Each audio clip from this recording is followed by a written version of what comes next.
Hi hello வணக்கம். இது உங்கள் சிவி ஜோன். சொல்லணும் எப்படி இருக்கீங்க? இப்போ பார்த்தீங்கன்னா பயங்கரமான சம்பவம், பெரிய சண்டை.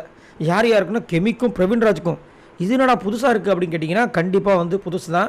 என்னென்னா பிரவீன்ராஜ் வந்து நேற்று ஒரு பெரிய ரூல் பிரேக் பண்ணியிருக்காரு. அதை வந்து அப்படியே மறைச்சிருக்காங்க. என்னென்னா அவருக்கு பசிச்சிருக்க போல இருக்குது, 10 மணிக்கு மேலே கேஸ் ஆன் பண்ணக்கூடாதுன்னு கேப்டன் வந்துட்டு ரூல் போட்டிருக்காங்க போல இருக்குது. அதை மீறி இவர் வந்து ஆன் பண்ணியிருக்காரு. கூட வந்துட்டு ஒருத்தங்க இருந்திருக்காங்க, ஆதிரை. அவங்க கூட இருந்து அந்த சமைக்கிற வரைக்கும் இருந்து சாப்பிடவும் செஞ்சுருக்காங்க போல இருக்குது. சாப்பிட்டு போட்டு கொடுத்துருக்காங்க யாருக்கிட்ட, கெமிக்கிட்ட போய்ட்டு. எப்படின்னா 10 மணிக்கு மேலே சமைக்கலாமா அப்படின்னு ரூலை தெரிஞ்சுக்கிட்டே சாப்பிட்டுட்டு சமைக்கலாமா அப்படின்ற மாதிரி போட்டு கொடுத்துருக்காங்க.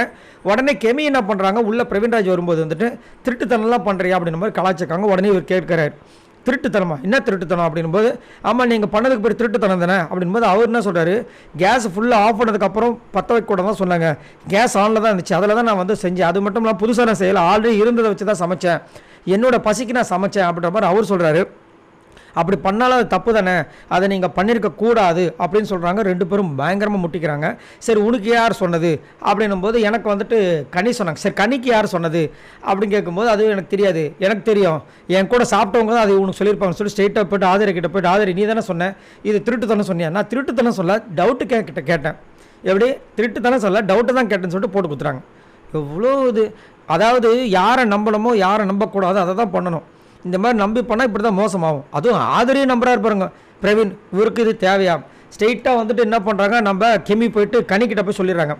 அவர் சொல்லிடுறாரு, ஆமாங்க என் பசிக்கு நான் சாப்பிட்டேன், இதுக்கு நீங்கள் என்ன தண்டனை கொடுக்கனாலும் கொடுங்க, நான் ஏற்றுக்க தயாராக இருக்கேன்ட்டு ஒரே வார்த்தையில் முஸ்டாப்பில். பட் இருந்தாலும் வந்து கெமி வந்து சண்டை போட்டுகிட்டே இருக்காங்க. அதுக்கு நான் திருட்டுத்தனம் சொன்னதுக்கு என்கிட்ட சண்டைக்கு வராரு, நான் சண்டைக்கு வந்தேன், எனக்கு பசிக்குதுன்னு சொல்லிட்டு தான் நான் செஞ்சேன்னு சொல்லிட்டு அப்படியே மாறி மாறி வந்துட்டு பேசிகிட்டே இருக்காங்க. இந்த சண்டை அப்படியே போயிட்டுருக்கு. சரி நீங்கள் உங்களோட கருத்தை சொல்லுங்கள். இந்த ரூலை போட்டது கேப்டன், பிக் பாஸ் கிடையாது. அதனால் இந்த ரூலை வந்து பிரேக் பண்ணது இவங்க தான்.